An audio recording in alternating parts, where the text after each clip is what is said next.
चर्चा चल रही थी हिंदी साहित्य के आधुनिक काल की छायावादी काव्य धारा के प्रतिनिधि कवि जयशंकर प्रसाद पर। जयशंकर प्रसाद की जो आंसू नामक काव्य रचना हमारे सिलेबस में दी हुई थी, उस आंसू नामक काव्य रचना में हमारा प्रसंग चल रहा था कि उस प्रियतमा, उनकी जो प्रियतमा है, जो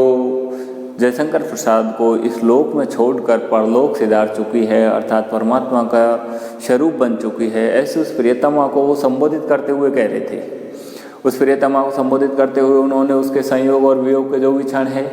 उनका स्मरण किया, और उनको स्मरण करके और वो दुखी होते हुए कह रहे थे जिस समय प्रियतमा से उनकी पहली मुलाकात हुई थी, तो उस पहली मुलाकात में वो प्रियतमा ने जयशंकर प्रसाद के सामने किस तरह प्रस्ताव रखा, उस प्रस्ताव को पा करके जयशंकर प्रसाद किस तरह इतला उठे छिके थे, उनको किस तरह महसूस हुआ, अर्थात इस तरह का महसूस हुआ जिस तरह मानो उन्होंने कोई स्वप्न,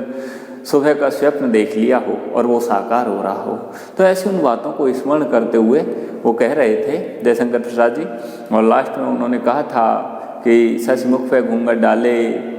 अंचल में दीप छिपाए, जीवन की गोधूली में कोतूहल से तुम आए। था उस प्रियतमा को कहा कि तुम अपने चंद्रमा रूपी चेहरे को इस तरह अपने घूंघट में छिपा करके और सबसे पहले मेरे इस गोधूली निराश जीवन में इस तरह आश्चर्य की तरह तुम मेरे पास आई। फिर आगे और भी कहा कि मैं एफला के नैनों से देखा करता उस छवि को, प्रतिभा डाली भर लाता कर देता दान सो कवि को। कि जैसे ही आप पहली बार जब इस तरह से आई तो मैंने अपलक नेत्रों से आपके उस स्वरूप को देखता रहा, प्रतिभा डाली भर लाती कर देता दान सो कवि को। उस समय आपका वो स्वरूप मेरे को ऐसा लगा कि उसकी अगर मैं उपमाएं देना चाहूँ तो वो उपमाएं भी कम पड़ जाएं, आपका स्वरूप उन उपमाओं से भी बढ़कर था। तो ऐसे उसकी उन्होंने तुलना करते हुए जयशंकर प्रसाद जी ने कहा कि प्रतिभा डाली भर लाती, मानो प्रतिभा खोल झोली भर करके ले आई हो उपमाओं की, और एक सुकवि, एक श्रेष्ठ कवि को दान कर दी हो कि ये प्रतिभाएं, ये उपमाएं ले लीजिए और इन उपमाओं से, इन प्रतिभाओं से इस नायिका के सौंदर्य का वर्णन कीजिए। इस तरह मानो ऐसा मेरे को लगा।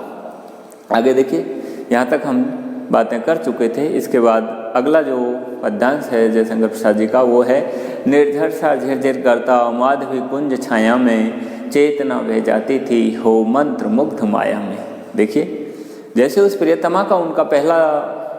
जो मिलन हुआ, उस मिलन में उनको किस तरह की अनुभूति हुई, उस अनुभूति को बताते हुए जयशंकर प्रसाद जी कह रहे हैं निर्झर सा झिरझिर करता, कि जैसे ही मैंने आपको उस समय देखा तो निर्झर सा झिरझिर करता माधवी कुंज छाया में। जिस तरह वसंत के महीने में कोई बगीचा होता है और उस बगीचे में मानो झरझर झरना बहता रहता हो और वो झरना कितना शीतल और सुखदायक होता है, उसी तरह आपका जो प्रथम मिलन था, उस प्रथम मिलन में आपका इस तरह का, आपकी जो आवाज़, आपकी जो ध्वनि, वो मेरे को ऐसी लगी जैसे मानो वसंत के ऋतु में कोई इस तरह,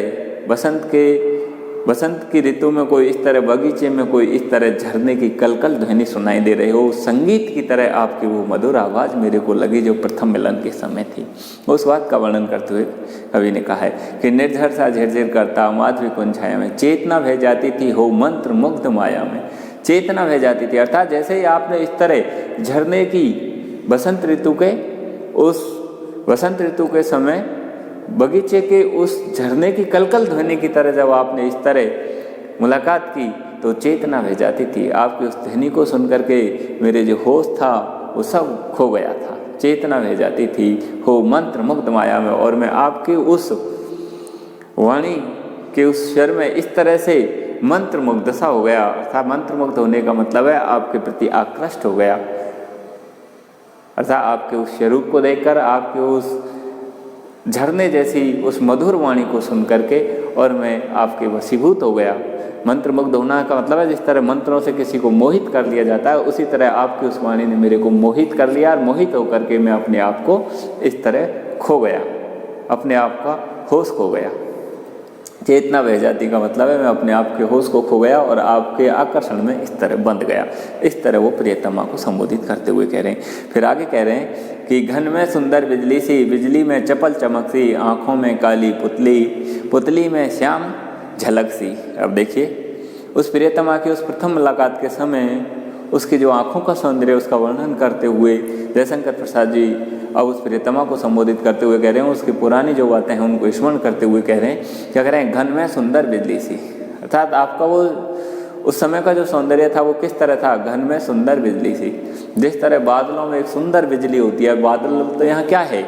उस नायिका के जो काले काले जो केस हैं, उन केसों के लिए कहा है कि वो केस हैं वो तो काले बादलों के समान थी, और उन बादलों में आपका जो चेहरा है वो बिजली के समान था। तो देखिए, घन में सुंदर बिजली सी, बिजली की चपल चमक सी, और बिजली में जो चंचल चमक होती है उस चमक के समान आपकी वो मुस्कुराहट थी, दांतों की वो छवि थी, आँखों की काली पुतली, पुतली में श्याम झलक सी, और आपकी जो आँखें हैं वो भी काली काली थी, आँखों में काली पुतली, पुतली में श्याम झलक सी, और पुतली में भी वो श्याम झलक सी आपकी जो देखिए काली काली जो आँखें थी, आँखों में जो हीरा है वो इस तरह का श्याम कलर का था। अतः कहने का मतलब है इस तरह आपके काले काले बाल थे, उन काले काले बालों में बिजली के समान आपका चमकता हुआ चेहरा था, और उस चेहरे में आपके जो दंत पंक्ति या मुस्कुराहट थी वो चंचल चमक के समान थी, और आँखों में काली पुतली, और आपकी जो काली काली आँखें हैं उसमें भी वो श्याम कलर की जो पुतली है वो भी इस तरह सौंदर्य से युक्त थी। अतः कहने का मतलब है मुझे आकृष्ट करने वाली थी मेरी और इस तरह से मोहित करने वाली थी। इस तरह यहाँ उस नायिका के बालों के, उसके आँखों के, उसके मुस्कुराहट के सौंदर्य के कवि ने विभिन्न प्रकार की इस तरह की उपमाएं दी है। आगे फिर जयशंकर प्रसाद जी कह रहे हैं, क्या कह रहे हैं, प्रतिभा में सजीवता सी बस गई सुछवी आँखों में, प्रतिमा में सजीवता सी बस गई सुछवी आँखों में, थी एक लकीर हृदय में जो अलग रही लाखों में। देखिए, प्रियतमा की इस तरह की वो पहली मुलाकात का वर्णन करते हुए जयशंकर प्रसाद जी फिर कह रहे हैं उसके सौंदर्य का वर्णन करते हुए, प्रतिमा में सजीवता सी, कि उस समय मानो आप मेरे को ऐसे लगी जैसे मानो किसी ने किसी प्रतिमा में कोई प्राण, सजीवता सी अर्थात प्रतिमा खुद सजीव होकर के आ गई हो। प्रतिमा का मतलब होता है जैसे कोई मूर्ति जैसा इस तरह का आपका स्वरूप था। जैसे प्रतिमा होती है ना, प्रतिमा बनाते हैं हम पत्थर की, तो ऐसे मानो किसी प्रतिमा बना दी गई हो और उस प्रतिमा में किसी ने इस तरह प्राण दान दे करके और उसको सजीव कर दिया हो। इस तरह आपका वो स्वरूप है, वो सजीव प्रतिमा जैसा लगा। और देखिए, प्रतिमा में सजीवता सी बस गई सुछवी आँखों में, आपका ऐसा वो सुंदर रूप, सुछवी, आपका वो सुंदर सौंदर्य मेरी आँखों में बस गया। पहली मुलाकात में आपका इस तरह वो प्रतिमा, सजीव प्रतिमा का सा जो स्वरूप था वो मेरी आँखों में बस गया। बस गई सुछवी आँखों में, थी एक लकीर हृदय में जो अलग रही लाखों में। और ऐसा आपका वो स्वरूप, आपका वो सौंदर्य थी एक लकीर हृदय में जो मेरे हृदय में इस तरह से जम गई जो अलग रही लाखों में, जो मैं लाखों स्त्रियों को देखने पर भी वो छवि या वो लकीर मेरे को दिखाई नहीं देती। यानी कहने का मतलब है, अपनी उस प्रियतमा को संबोधित करते हुए जयशंकर प्रसाद जी ने कहा है कि आपका जो सुंदर स्वरूप था, जिसको मैंने आँखों से निहार कर मेरे हृदय में स्थापित किया था, वो इस तरह का था कि मैं लाखों स्त्रियों को देख लेता हूँ, लेकिन वह स्वरूप है वो तो कुछ अलग ही था, हटकर था, लाखों स्त्रियों से भी ज़्यादा सुंदर था, इस तरह का था, उनसे हटकर था, उनसे अच्छा था। आगे फिर देखिए, आगे फिर क्या कह रहे हैं जयशंकर प्रसाद जी, उसी प्रथम मुलाकात का वर्णन करते हुए फिर कह रहे हैं जयशंकर प्रसाद जी, लावण्य शैल राईसा जिस पर वारी बलिहारी, उस कमनीय कलाम की सुषमा थी न्यारी न्यारी। देखिए, आगे फिर उस प्रियतमा को संबोधित करते हुए कहा है जो जयशंकर प्रसाद जी से बिछुड़ चुकी है, जो परमात्मा स्वरूप बन चुकी है, ऐसे उस प्रियतमा को उस पहली मुलाकात का वर्णन करते हुए फिर जयशंकर प्रसाद जी कह रहे हैं, लावण्य शैल राईसा। मानो उस समय आपका जो पहली मुलाकात थी, उस समय आपका जो सौंदर्य था, वो सौंदर्य इतना अच्छा था कि लावण्य शैल राईसा, कि मानो कोई सौंदर्य का जो पहाड़ होता है, वो सौंदर्य का जो पहाड़ भी है वो भी आपके सौंदर्य के आगे राईसा हो जाता है। राई का मतलब है तुच्छ हो जाता है, हीन हो जाता है, न बराबर हो जाता है। लावण्य शैल था, लावण्य का मतलब होता है सुंदरता का जो शैल यानी पहाड़, अर्थात जो सुंदरता के जो पहाड़ होता है, सुंदरता के पहाड़ का मतलब है सुंदरता में जो बढ़ चढ़ी सबसे बड़ी जो चीज़ होती है वो भी आपकी अगर सुंदरता से उसकी तुलना की जाए तो वो उसके आगे हीन हो जाती है, छीन हो जाती है, कमज़ोर हो जाती है। अर्थात सुंदरता के बड़े से बड़े जो उपमान हैं वो भी आपके आगे राई समान हो जाते हैं, हीन हो जाते हैं। और लावण्य शैल राईसा जिस पर वारी न्योछावर, आपके उस सौंदर्य पर, सुंदरता का जो पहाड़ होता है, सुंदरता का पहाड़ से मतलब पहाड़ से नहीं है, अर्थात जिनको सुंदरता पर गर्व होता है, ऐसे उस सुंदरता पर गर्व करने वाले जो उपमान हैं वो भी जब आपके आगे अगर उनकी तुलना की जाए तो वो भी आपके आगे क्या हो जाते हैं, वारी बलिहारी, अर्थात बार बार बलिहारी हो जाते हैं, न्यौछावर हो जाते हैं, अपनी सुंदरता को लेकर के हीन हो जाते हैं, छीन हो जाते हैं। जिस पर वारी बलिहारी, उस कमनीय कला की सुषमा थी प्यारी प्यारी। ऐसी आपकी उस कमनीय, कमनीय का मतलब है चाहने वाली जो कला, जो परमात्मा ने जो आपका जो स्वरूप बनाया था, कमनीय का मतलब होता है जिसकी कामना हर एक करे, अर्थात इस तरह की कामना या इस तरह की कामनीय का मतलब होता है जिसके प्रति सभी इस तरह की काम भावना रखे, जिसके प्रति सभी आकांक्षी हो, ऐसे उस स्वरूप की जिस पर वो कह रहे हैं उस कमनीय कला की, कमनीय का मतलब है जिसकी सभी मनोकामना करे, ऐसे आपके उस सुंदर कला के, आपके उस सौंदर्य की सुषमा थी प्यारी प्यारी, की सुंदरता कुछ अलग ही तरह की थी। अर्थात आपका इस तरह का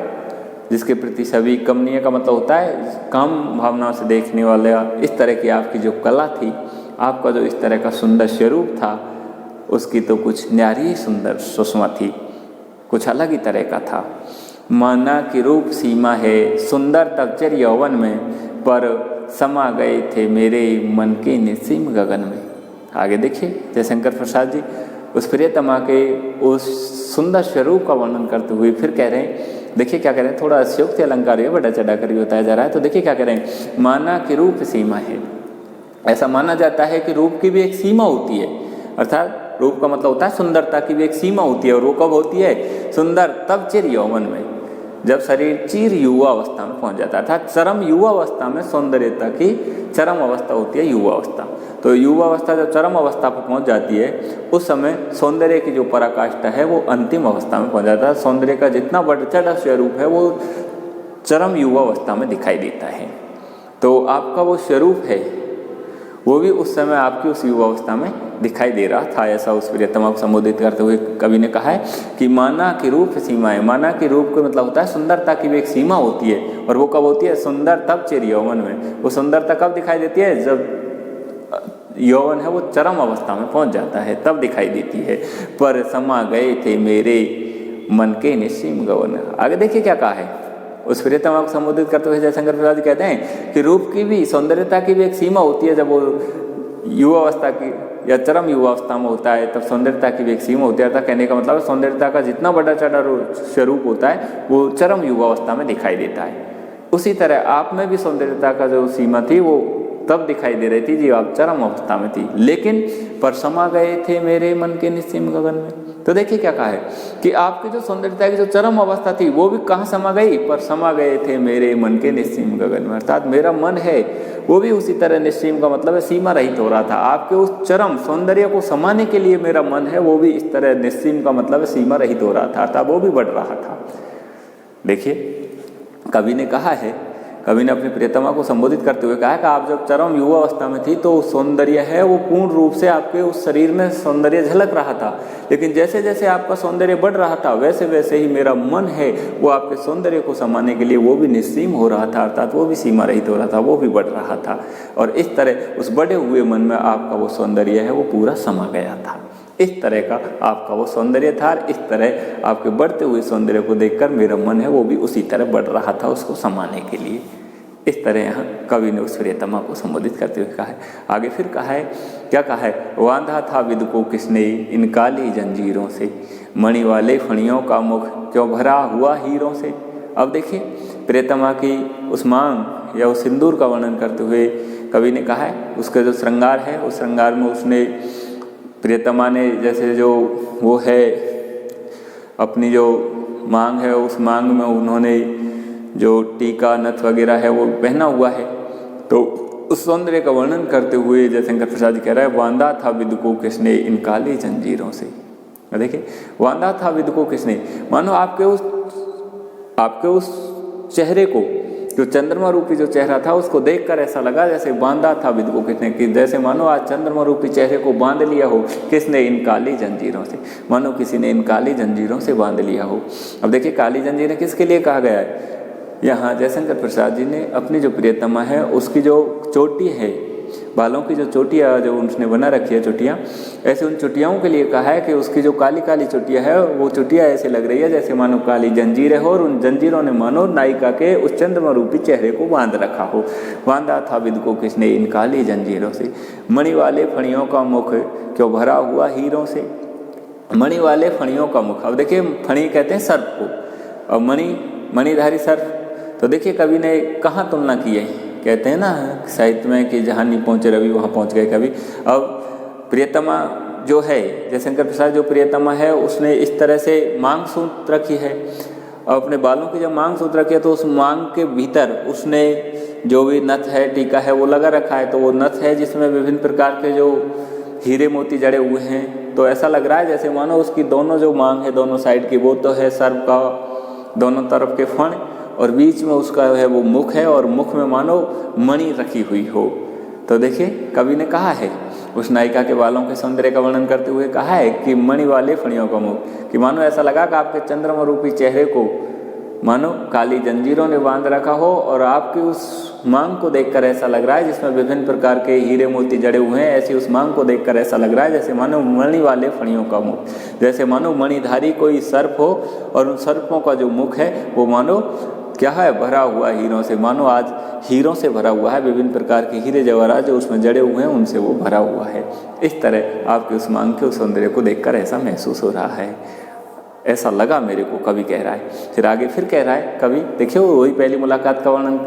चल रहा है। कवि को नायिका का जो सौंदर्य है वो किस तरह से लगा पहली मुलाकात में, तो उसका वर्णन करते हुए कवि कह रहा है, आगे फिर कह रहा है कि काली आंखों में कितने यौवन के मद की लाली, मानिक मुद्रा से भर दी किसने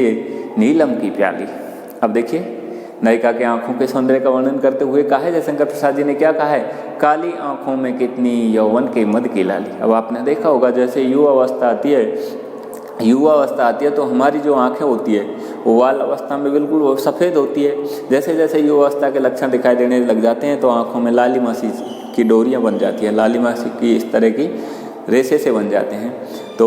वहाँ नायिका है वो युवा अवस्था में थी नायक से मुलाकात के समय, तो उस नायिका के उन युवा अवस्था के उन नेत्रों का सौंदर्य का वर्णन करते हुए जयशंकर प्रसाद जी कह रहे हैं, काली आंखों में कितनी यौवन के मद की लाली, कि उस समय आपकी उन काली काली आंखों में न जानो कितनी ही युवा अवस्था के मद की, युवा अवस्था के उस यौवन की वो लालिमा दिखाई देने लग गई थी। मानिक मुद्रा से दी, और ऐसी उन काली आंखों में वो युवा अवस्था की वो लालिमा को देखकर मानो ऐसा लगा कि जैसे मानो मानिक मुद्रा से भर दी किसने नीलम की प्याली। मानिक मुद्रा, मानिक यानी मानिक मुद्रा, मानिक का मतलब होता है मणियों से बने हुए। मानिक मुद्रा होती है जो मदमस्त करने वाली होती है। मानिक मुद्रा मणि जैसे कलर की होती है, वो मानिक मुद्रा से भर दी किसने नीलम की प्याली, और जिसको मानो नीलम की प्याली। अब देखिए नीलम की प्याली यहाँ नीली आंखों के लिए कहा है, तो मानो ऐसा लगा कि आपकी वो नीली आंखें रूपी जो प्याली है उनको मानो किसी ने मानिक मुद्रा से भर दी। और मानिक मुद्रा क्या है, वो लाल काले लाल कलर की सी होती है, वो काली काली लाल कलर की सी होती है। और उस मानिक मुद्रा को जब कोई पी लेता है तो उसकी प्याली को देखकर या उसकी भरी हुई उस प्याली को देखकर नशा आ जाता है व्यक्ति को। अब यहाँ कवि ने कहा है, क्या कहा है कि आपकी जो नीली आंखें हैं वो तो नीलम की प्याली, नीलम की जो धातु होती है नीलम धातु, उसकी प्याली जैसी लग रही थी, और उसमें इस तरह के वो काली काली आंखों में जो लालिमा के जो रेशे हैं वो ऐसे लग रहे थे जैसे मानो किसी ने उस नीलम की प्याली में मानिक मुद्रा अर्थात काली लाल इस रंग की इस तरह की नशे करने वाली इस तरह की वो मदिरा को भर दी हो। अर्थात कहने का मतलब है आपकी काली आंखों में इस तरह लालिमा के वो रोशों को देख करके और मानो सामने वाले को वैसे ही मदमस्त हो जाता था। आपके उस आंखों के सौंदर्य को देखकर वो वैसे ही मदमस्त हो जाता था जिस तरह से मानो कि कोई नीलम की धातु में मानिक मदिरा को पी करके मदमस्त हो रहा हो। इस तरह की आपकी वो आंखों का स्वरूप था। आगे फिर देखिए क्या कह रहे हैं, फिर कह रहे हैं जयशंकर प्रसाद जी उस नायिका के सौंदर्य का वर्णन करते हुए, तिर रही अतृप्ति जल्दी में नीलम की नाव निराली, काला पानी वेलासी है अंजन रेखा काली। आगे देखिए नायिका के वही नेत्रों के सौंदर्य का वर्णन करते हुए कवि जयशंकर प्रसाद जी फिर कह रहे हैं, तिर रही अतृप्ति जल्दी में, उस समय आपकी वो आंखें हैं, आपकी जो काली काली आंखें वो ऐसे लग रही थी जैसे तिर रही अतृप्ति जल्दी में, जैसे मानो अतृप्ति जल्दी, जल्दी का मतलब होता है समुद्र में जिस तरह तैरती रहती है नावें और उन नावों को देख करके और हमको अतृप्ति होती रहती है। अतृप्ति का मतलब हमको कभी तृप्ति नहीं होती, हमेशा हम उन सौंदर्य को देखते रहते हैं। अर्थात समुद्र में जैसे नाव तैर रही हो और उन नावों को हम देख देख करके तृप्त नहीं होते हैं बल्कि अतृप्त होते रहते हैं कि इनको हम हमेशा देखते रहें। उसी तरह यहाँ समुद्र कहा गया है नायिका के उस शरीर शारीरिक सौंदर्य के लिए, और उसमें आंखें हैं वो नावों के समान कहा गया है क्योंकि शरीर में आंखें हैं वो हमेशा हिलती डुलती रहती है, जिस तरह से समुद्र में नाव हमेशा हिलती डुलती रहती है। तो इसी तरह कवि ने देखिए तुलना करते हुए कहा है तैर रही अतृप्ति जल्दी में, कि इस तरह मानो तैर रही हो अतृप्ति जल्दी में। अतृप्ति का मतलब है जिनको देखकर तृप्ति नहीं होती, ऐसे उस समुद्र में नीलम की निराली, नीलम की धातु की कोई निराली ही अनोखी ही कोई लीली, जिस तरह से आँख रूपी अर्थात नीली आँख रूपी इस तरह की कोई नाव है, वो इस तरह से मानो अतृप्ति जल्दी में अतृप्ति सरोवर में तैर रही हो और उनको देखकर हमको तृप्ति नहीं हो रही हो। इस तरह हे नायिका आपके वो शरीर रूपी सरोवर में इस तरह आपकी नीली जो नीलम की जो नाव रूपी जो नीली आंखें हैं वो इस तरह से उसमें तैर रही थी, इस तरह से हिल डुल रही थी। आगे फिर क्या कहा है, काला पानी वेलासी है अंजन रेखा काली, काला पानी वेलासी। अब कवि ने कहा है कि ऐसे उन नीलम की नौका जैसी उन आँखों के ऊपर काला पानी वेलासी, काला पानी की तरह वेलासी, वेलासी का मतलब होता है कि किनारों जैसी है अंजन रेखा काली, अंजन रेखा काली अर्थात ऐसी उन नीलम की नाव जैसी उन नीली आँखों के ऊपर जो काजल की जो रेखा लगी हुई है, जो वो काजल की जो रेखा है अंजन रेखा काली अर्थात काली काजल की जो रेखा है वो तो मानो ऐसा लग रही है जैसे मानो वो तो नायक के लिए काला पानी की कोई सजा हो। अर्थात कहने का मतलब है कि आपकी नीलम की नाव जैसी जो आंखें हैं आपके शरीर रूपी सरोवर में, वही वैसे अतृप्त करती रहती है, उनको हमेशा देखने का मन करता रहता है। लेकिन ऐसी उन आँखों के ऊपर जो वेलासी, वेलासी का मतलब किनारे की तरह जो इस तरह की जो काली रेखा जो काजल की लगी हुई है, वो काजल की रेखा है, वो तो मानो नायक के मन को काला पानी की सजा की तरह घायल कर देती है। इस तरह यहाँ कवि जयशंकर प्रसाद जी ने नायिका की आँखों के ऊपर जो काजल लगा हुआ है वो काजल को उन्होंने काला पानी की सजा के रूप में कहा है नायक के लिए। कहने का मतलब है वो काजल का जो है वो नायिका के उस नेत्रों के सौंदर्य को और अत्यधिक बढ़ा देता है, जो नायक उसको देखकर और भी ज़्यादा घायल हो जाता है। आगे देखिए फिर कहा है जयशंकर प्रसाद जी ने क्या कहा है, अंकित कर क्षितिज पटिज को तूलिका बरौनी तेरी, कितनी घायल हृदयों की बन जाती चतुर चितेरी। देखिए फिर उस नायिका के नेत्रों के सौंदर्य का वर्णन करते हुए फिर कह रहे हैं जयशंकर प्रसाद जी, अंकित कर क्षितिज पटी को तूलिका वरौनी तेरी, अंकित कर क्षितिज पटी को तूलिका वरौनी तेरी, कितने घायल हृदयों की बन जाती चतुर चितेरी। अंकित कर क्षितिज पटी को, देखिए कवि ने क्या कहा है, कवि कह रहा है कि मानो ऐसा लगा कि उस समय मानो किसी ने अंकित कर क्षितिज पटी को तूलिका वरौनी तेरी। तूलिका का मतलब होता है बुरुश, जैसे रंग भरने की जो बुरुश है उस बुरुश को लेकर के और मानो किसी ने अंकित की हो क्षितिज पट्टी को। क्षितिज, क्षितिज का मतलब होता है धरती रूपी पर्दे पर। देखिए उन्होंने कहा है कि मानो किसी ने ऐसा लगा कि आपका वो नेत्रों का जो सौंदर्य है उसके ऊपर जो काजल की रेखा है वो ऐसा लगा जैसे मानो अंकित कर क्षितिज पट्टी को किसी ने मानो इस तरह धरती रूपी उस पर्दे पर मानो तूलिका बरौनी तेरी, तूलिका बरौनी का मतलब होता है बुरुश लेकर के, और मानो इस तरह से बरौनी यानी तेरी बुहें हैं। नायिका के लिए कहा है कि नायिका के लिए कहा है तेरी आंखों की जो बुहें हैं उसको मानो किसी ने तूलिका लेकर के बुरुश लेकर के और मानो उसको धरती रूपी पर्दे पे इस तरह से अंकित किया हो, छापा हो, इस तरह की आपकी वो आंखों की वो इस तरह की वो बुहें थी। अंकित कर क्षितिज पट्टी को तूलिका वरौनी तेरी, कितने घायल हृदयों की बन जाती चतुर तेरी, जो मानो कितने ही घायल हृदयों के लिए वो चतुर चित्रकार के रूप में बन जाती थी। कितने घायल हृदयों की बन जाती चतुर चितेरी। चतुर चितेरी का मतलब है कि कितने ही लोग अर्थात तेरी इस तरह की जो बरौनी यानी बुहें थी, आंखों की जो बुहें थी जो ऐसे लग रही थी जैसे मानो किसी चित्रकार ने बुरुश लेकर के चित्रकारी के लिए बुरुश लेकर के और मानो उनको इस तरह से धरती रूपी पर्दे पर अंकित किया गया हो, अर्थात धरती रूपी पर्दे पर इस तरह से उनको बनाया हो। ऐसी वो तेरी इस तरह की वो बरौनी जैसे मानो कोई चित्रकार के द्वारा बनाई गई हो, ऐसी वो बरौनी ऐसी वो बुहें हैं, वो कितने ही घायल हृदयों की बन जाती चतुर तेरी, वो कितने ही रसिक हृदयों के लिए वो चतुर चित्रकार के रूप में बन जाती थी। चतुर चित्रकार के रूप में किस तरह बन जाती है, अर्थात वो कितने ही इस तरह जो रसिक जन हैं उनके हृदयों के लिए वो इस तरह चतुर चित्रकार का काम करती है, अर्थात उनके हृदय में वो चतुर चित्रकार के रूप में छा जाती थी, बन जाती थी, हमेशा स्मरण होती रहती थी, हमेशा उसमें इस तरह उसके हृदय पर उसकी ये छा जाती थी। इस तरह की वो नायिका की उस आँखों की वो बुहें थी। आगे देखिए फिर कह रहे हैं जयशंकर प्रसाद जी क्या कह रहे हैं, कोपल कपोल पाली में सीधी साधी स्मित रेखा, जानेगा वही कुटिलता जिसने भौमे बल देखा। आगे देखिए नायिका के नेत्रों के सौंदर्य के बाद कवि जयशंकर प्रसाद जी उस नायिका के उस मुस्कुराहट का वर्णन करते हुए कह रहे हैं क्या कह रहे हैं, कोमल कपोल पाली में, और आपके जो गाल थे नायिका के कपोलों का वर्णन करते हुए कोमल कपोल पाली में, और मानो ऐसा लगता कि सीधी सादी स्मित रेखा, कि आपकी जो मुस्कुराहट है वो ऐसे लगती है जैसे कोमल कपोल पाली में, जैसे मानो आपके कोमल उन गालों की उस पाली का मतलब होता है दीवार में सीधी सादी स्मित रेखा, मानो एक सीधी सादी मुस्कुराहट की एक रेखा हो। अर्थात देखिए नायिका के दोनों गाल हैं, उनको दोनों पहाड़ के समान का है, दोनों दीवारों के समान का है, और उन दीवारों के मानो सीधी सादी उन दीवारों के बीच में मानो इस तरह की एक सीधी सादी इस तरह की आपकी मुस्कुराहट की एक रेखा थी। जानेगा वही कुटिलता, ऐसे उस मुस्कुराहट में कठोरता वही व्यक्ति जानेगा वही कुटिलता जिसने भौं में बल देखा, जिसने कभी आपकी बाहों में बल देखा होगा, अर्थात जिसने कभी आपको गुस्से में देखा होगा, वही व्यक्ति आपकी उस मुस्कुराहट में इस तरह की कठोरता जानेगा। बाकी सभी को वो मुस्कुराहट है वो सीधी सादी स्मित रखेगी। देखिए कवि ने कहा है कि आपकी वो पहली मुस्कुराहट है उसमें किसी को भी इस तरह कठोरता दिखाई नहीं देगी। अगर कठोरता किसी को दिखाई देगी तो वो वही व्यक्ति को देगी जिसने कभी आपकी बाहों में बल देखा होगा, कभी आपकी बाहों को कठोर रूप में देखा होगा। बाकी सबको वो सीधी सादी और आकृष्ट करने वाली इस तरह की वो सीधी सादी मुस्कुराहट आपके दोनों गालों के बीच में इस तरह दिखाई दे रही। आगे देखिए, आगे फिर कह रहा है कवि, विद्रुम सीपी संपुट में मोती के दाने कैसे है हंसन सुख यह फिर क्यों चुगने की मुद्रा ऐसे। अब देखिए विद्रुम सीपी संपुट में, अब इस चर्चा हम आपसे अगले वीडियो में करेंगे। आज हम इतना ही पढ़ाएंगे। धन्यवाद।